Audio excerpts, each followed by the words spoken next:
안녕하세요. 11월 17일 수요일입니다.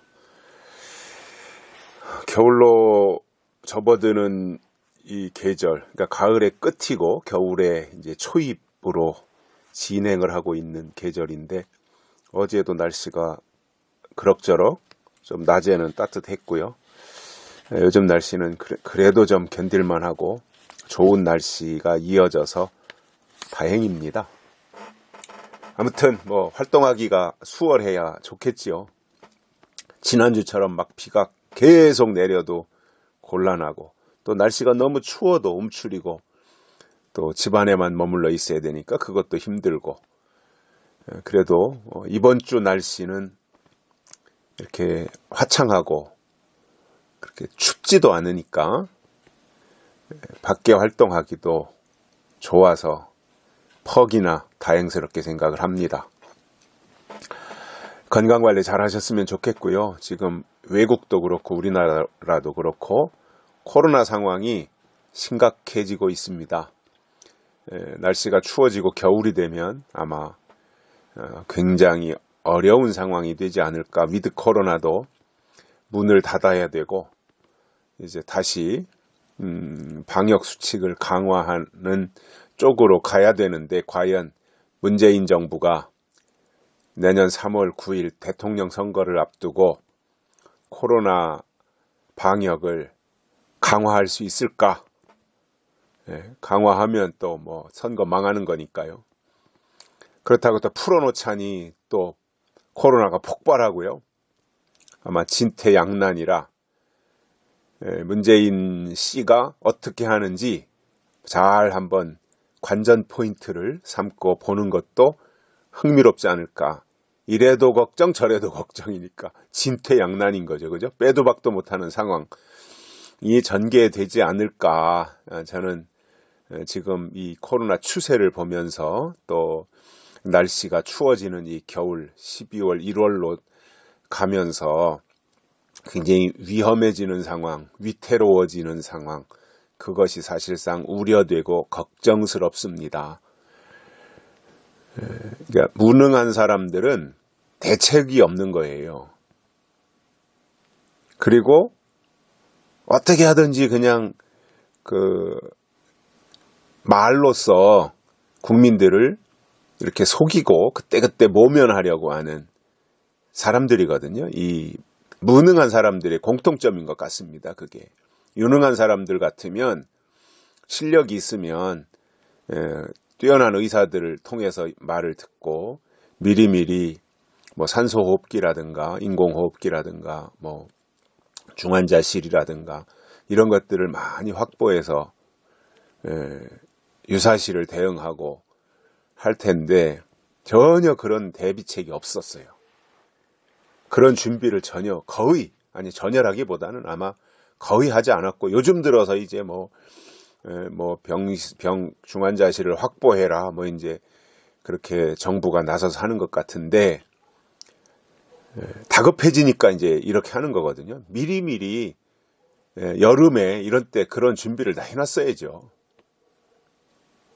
근데 이제 아마 심상치 않게 이 정부에서도 생각을 하기 때문에 뭔가 자꾸 이렇게 강제로 병원에다가 그런 시설을 확보하라는 요구를 하고 있는 것을 보면서 정부에서도 심상치 않게 생각을 하고 있는 모양이다, 이렇게 예상을 하고 있습니다. 그리고 정상적이라면 현재 상황을 솔직하게 국민들한테 알려야죠.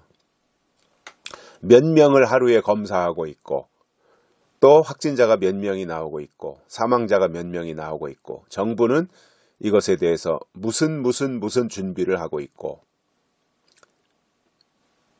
또 대책은 어떻게 세우고 있고.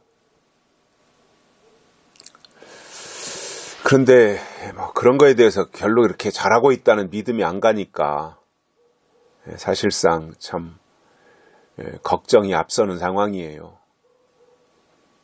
사람이 코로나에 걸렸든 백신을 맞고 부작용으로든 사람 목숨만큼 중요한 게 어디 있어요. 사람이 이렇게 죽어나가는데 하루에도 어떤 때는 20명씩 막 이렇게 죽어나가잖아요. 코로나 때문에. 그런데 그것을 뭐 비율로 따져가지고 비율로 이것은 뭐 몇 퍼센트 이하니까 확진자 대비 사망률 이렇게 얘기하면서 그렇게 심각하지 않다는 식으로 국민들을 호도하거든요. 확진자 대비 사망률 이건 아무 의미가 없는 거예요.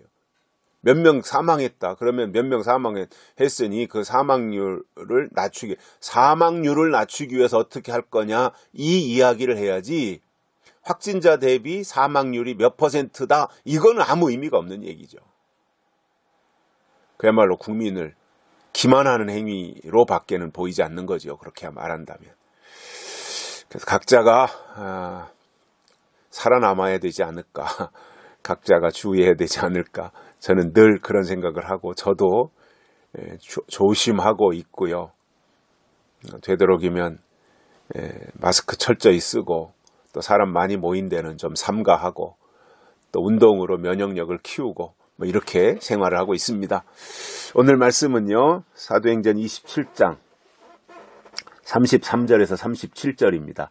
날이 새어가매 바울이 여러 사람을 음식 먹으라 권하여 가로되 너희가 기다리며 먹지 못하고 줄인 지가 오늘까지 10나흘인즉 음식 먹으라 권하노니 이것이 너희 구원을 위하는 것이요 너희 중 머리털럭 하나라도 잃을 자가 없느니라 하고 떡을 가져다가 모든 사람 앞에서 하나님께 축사하고 떼어 먹기를 시작하며 저희도 다 안심하고 받아 먹으니 배에 있는 우리의 수는 전부 276인이더라. 276인이더라. 아멘.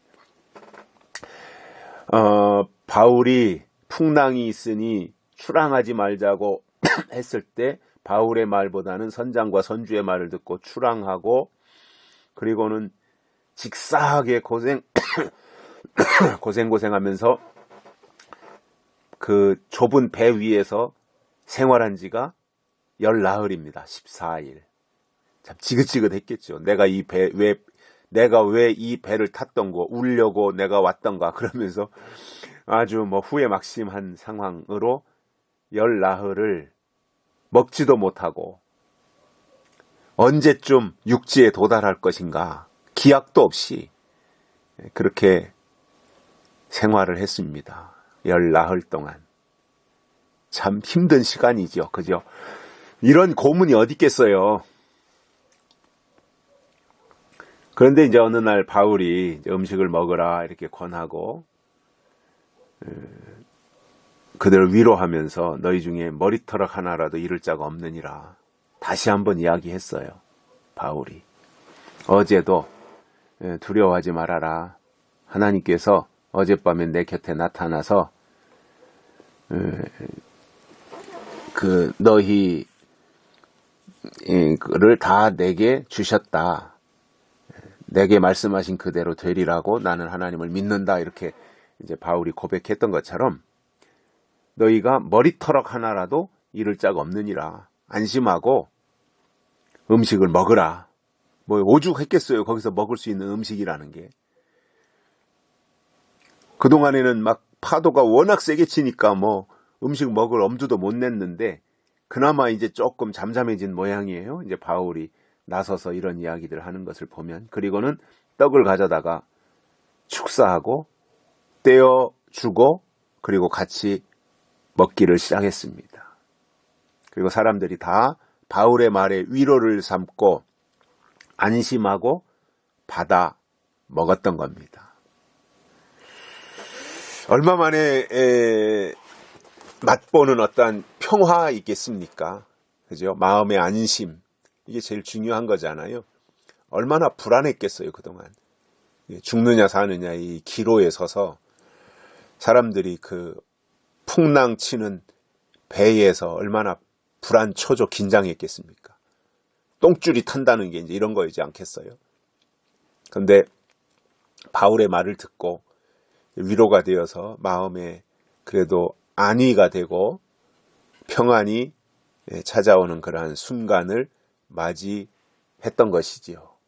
그리고 이제 다 떡을 떼서 같이 먹고 그 순간, 잠깐이지만 그래도 참 다행이다라는 생각들을 이제 각자가 다 했을 것이고, 또 그 상황 빨리 벗어나기를 또 나름대로 소망하고 그렇게 보냈을 것이고요. 그래서 이제 그렇게 바울의 위로하고 14일 동안이나 고진, 그야말로 참 어려운 시간들을 보냈는데, 그 배에 타고 있던 사람이 몇 명이었냐면 오늘 37절에서 숫자가 나오지요. 배에 있는 우리 수는 전부 276명이었더라. 276명이다. 이렇게 말씀하고 있어요. 276명. 참 결코 작은 숫자가 아니죠. 그러니 이제 그 사람들이 배 안에서 참 얼마나 아우성이었을까 하는 생각을 해보면 참 짐작이 됩니다. 그러나 그 가운데서 바울이 위로했다고 하는 것, 바울이 그들에게 소망을 줬다는 것, 바울이 그들에게 먹을 것을 줬다고 하는 것, 바울이 그들을 안심시켰다고 하는 것, 바울이 그들에게 희망을 줬다고 하는 것, 바울이 그들에게 머리털 하나도 상하지 않을 것이다 라고 하는 그 위로의 말을 줬다고 하는 것, 이것이 참 굉장히 의미가 있는 것이고, 하나님의 사람이 늘 어떤 환경에서도 이러한 희망을 주는 사람이 되는 것이 필요하다라는 생각을 가져봅니다. 여기까지 하겠습니다. 감사합니다.